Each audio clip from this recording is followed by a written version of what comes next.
ಶುಭೋದಯ. ಇವತ್ತಿನ ನುಡಿಮುತ್ತಿ ಏನಪ್ಪ ಅಂತ ಅಂದರೆ, ಒಬ್ಬ ಈ ಜೀವನದ ಜಂಜಾಟವೇ ಬೇಡ ಅಂತ ಹೇಳಿ ಕಾಡಿಗೆ ಹೋಗ್ಬಿಡ್ತಾನಂತೆ.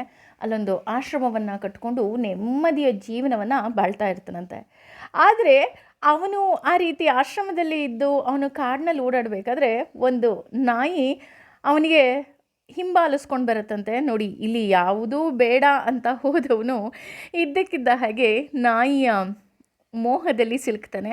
ಹಾಗಾಗಿ ಅವನು ಕಾಡಲ್ಲಿ ನಡ್ಕೊಂಡು ಹೋಗ್ಬೇಕಾದ್ರೆ ನಾಯಿ ಎಲ್ಲ ಬರ್ತಾ ಇರುತ್ತೆ. ಅವನು ಆಶ್ರಮಕ್ಕೆ ಬಂದಾಗ ಅವನ ಬಳಿ ಇದ್ದಂತಹ ಸ್ವಲ್ಪ ಆಹಾರವನ್ನು ಆ ನಾಯಿಗೆ ಹಾಕ್ತಾನೆ. ನಾಯಿಗೆ ಅಷ್ಟೇ ಸಾಕು, ಅವನ ಹಿಂದೆ ಮುಂದೆ ಓಡಾಡ್ಕೊಂಡಿರುತ್ತೆ.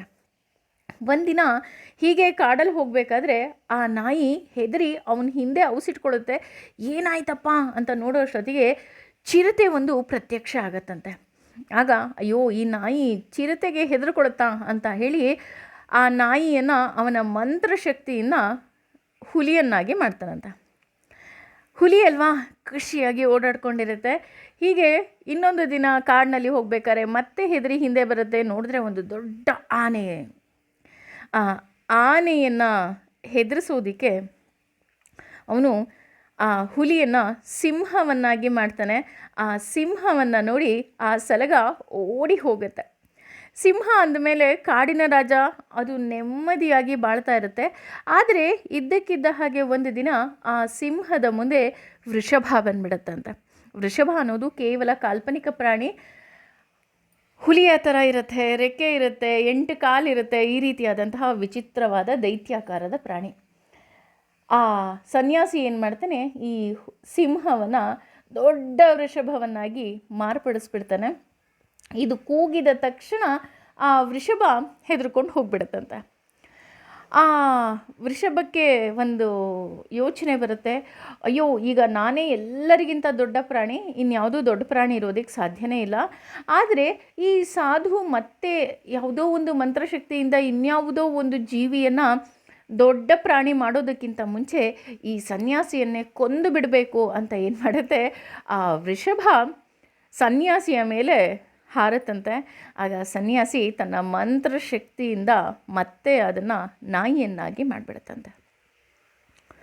ಆಗ ಆ ಸನ್ಯಾಸಿ ಹೇಳ್ತಾನಂತೆ, ನಿನ್ನನ್ನು ನಾನು ಕೇವಲ ಹೊರಗಿನಿಂದ ಬದಲಾಗಿಸ್ತಾ ಬಂದೆ, ಅಂದರೆ ನಾಯಿಯಿಂದ ಹುಲಿ, ಸಿಂಹ, ಋಷಭ ಈ ರೀತಿ. ಆದರೆ ನೀನು ಒಳಗಿನಿಂದ ನಾಯಿಯ ಬುದ್ಧಿಯನ್ನೇ ಹೊಂದಿದ್ದೆ, ಅಂದರೆ ನೀನು ಬುದ್ಧಿ ಬದಲಾಗಲೇ ಇಲ್ಲ ಅಂತ.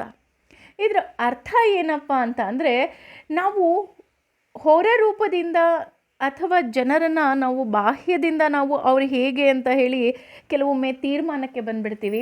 ಕೆಲವರು ಉನ್ನತ ಸ್ಥಾನವನ್ನು ಅಲಂಕರಿಸ್ತಾರೆ, ಆದರೆ ಆ ಸ್ಥಾನಕ್ಕೆ ತಕ್ಕ ಹಾಗೆ ಅವರು ನಡ್ಕೊಳ್ಳಿಲ್ಲ ಅಥವಾ ಒಳಗಿನಿಂದ ಬದಲಾಗಲಿಲ್ಲ ಅಂತ ಅಂದರೆ ಎಂದೂ ಸಹ ಅದರಿಂದ ಯಾರಿಗೂ ಒಳಿತಾಗೋದಿಲ್ಲ ಅಂತ ಹೇಳ್ತಾ ಹೋಗ್ತಾರೆ.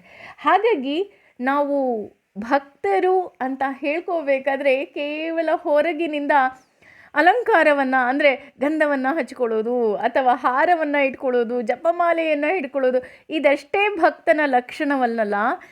ಅವನು ನಿಜವಾದ ಭಕ್ತ ಅಂತ ಅನ್ನಬೇಕಾದ್ರೆ ಅವನ ಅಂತರಂಗದಲ್ಲಿ ಕೃಷ್ಣನನ್ನು ನೆಲೆಸ್ಕೊಳ್ಬೇಕಾಗತ್ತೆ.